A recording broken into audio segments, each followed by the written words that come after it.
لا حول ولا قوة إلا بالله العلي العظيم. أعوذ بالله السميع العليم من الشيطان اللعين الرجيم. بسم الله الرحمن الرحيم.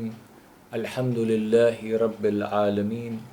My elders, my brothers, mu'mineen and mu'minat, salamun alaykum wa rahmatullahi wa barakatuh. We enter the 21st day of Mah Mubarak Ramadan. And what a date is the 21st of Mah Mubarak Ramadan.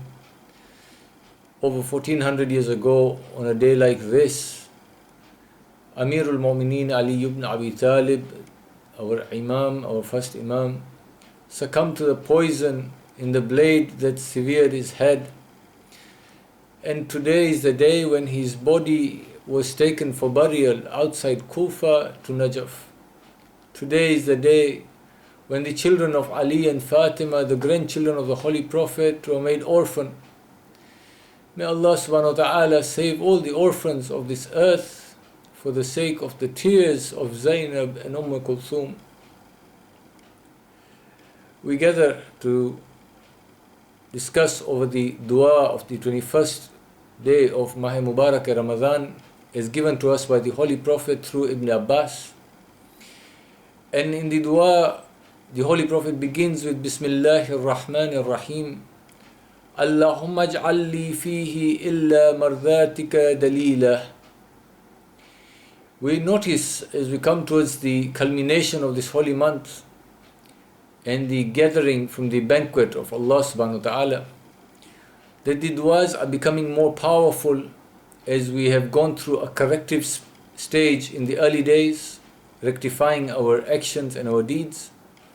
And then we have gone towards the purifying stage, which was in between. And now as we come towards the end, we are asking Allah subhanahu wa ta'ala for proofs that we have been successful. So the beginning of this dua is, Oh my Lord, give me proofs of the acceptance of me as your follower, as your abd, as somebody with whom you are pleased, mardiya, your mardi, yani your rida, your happiness.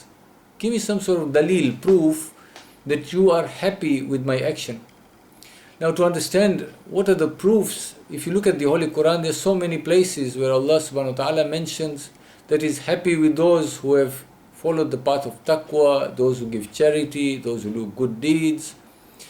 But when you look at the Holy Prophet's tradition, and three signs that I need to identify in myself, especially in this holy month of Ramadan, to see if I have been of those fortunate to have achieved the rida, the happiness, the pleasure of Allah subhanahu wa ta'ala. And the Holy Prophet says that three simple signs of a person with whom Allah subhanahu wa ta'ala is pleased. In one of the traditions it says, the person who over time eats less, talks less, and sleeps less. This is one of the surest signs or dalil of a person who is with whom Allah is radi. So I need to identify in myself, especially in this Mah Mubarak Ramadan, have I learned to curb the desire of eating? Because sometimes in this month is when I eat as though I've fasted for more than one day. Have I reduced the intake of food into my body? Have I disciplined my body to resist the desire of eating much? Have I learned to control my speech such that my speech is honest, truthful, to the point? There is no more ghibah, there is no more backbiting, there is no more malice in my tongue. Am I controlling my speech and only speaking what I need to make a point clear or put my word across? Have I controlled my desire to sleep excessively? There is other riwayah that say that there is a very fine line between laziness and active sleep. Oversleeping does tend to take a person in towards laziness, which is also a vice as far as Allah subhanahu wa ta'ala is concerned. There is indeed no harm. In fact, it is mustahab or sawab. There is a lot of benefit in sleeping in the month of Ramadan. But excessive sleep makes the body lazy and less likely to do acts of obedience and worship of Allah subhanahu wa ta'ala. So I need to see, do I see the dalil, do I see the signs of Allah's rida, happiness with me, now that I am culminating my fasts, and inshallah want to carry on after my Mubarak as being a righteous person, somebody with whom Allah subhanahu wa ta'ala is pleased. So we are asking Allah subhanahu wa ta'ala on this day, Allahumma aj'alli fihi illa mardhatika dalila. Show me the signs of your rida, of your happiness with me. And then the next verse is, وَلَا تَجَلَّلْ لِلشَّيَاطِينِ فِيهِ عَلَيَّ سَبِيلًا. And oh Allah, help me safeguard myself from the paths that shaitan is showing me. Remember, shaitan does not make us sin. Shaitan does not hold our hand and force us into sin. Shaitan only does waswas. He just shows us the path towards sin. And on this day we are asking Allah subhanahu wa ta'ala, oh Allah, can you please safeguard me from this path that shaitan is showing me? In a lot of traditions we find the surest way that shaitan is able to misguide a person. And you find this beautiful tradition when shaitan meets Nabi Musa. And Musa asks him, how do you misguide? And he says, the easiest person to misguide is that person who thinks that they are already there, they've made it. So God forbid, if I feel that with my knowledge and understanding and my actions and a little bit of good here and there, I've made it, I'm successful, I am of the friends of Allah, or I'm close to Allah, and I start disregarding my sins and my mistakes as small and trivial, then I'm an easy target for shaitan. The minute that feeling that I've got adequate knowledge, the minute I get the feeling that I'm already on the path, that I'm successful, that I take for granted that Jannah is mine, that I'm free from Jahannam, these kind of thoughts and feelings of security make me an easy target for shaitan to misguide me. So on a day like this, I need to, when reciting this dua, look at myself and realize if I have created false misconceptions within myself that I'm secure, I need to realize that I'm the least secure in Allah's creation. And I need to safeguard myself from shaitan even more.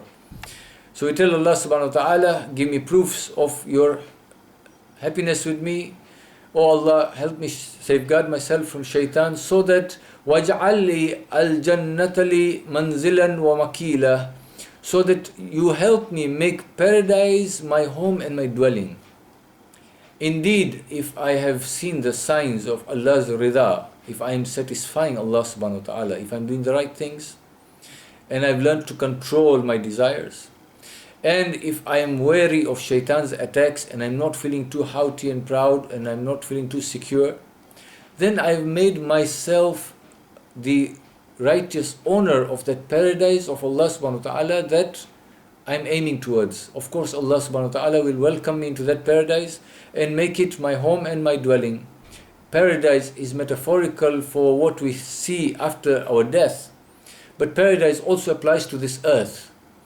If I make myself secure, if I am God conscious, if I'm wary of shaitan's attacks, if I'm always looking for Allah's pleasure in this life, my life here also can become paradise for me.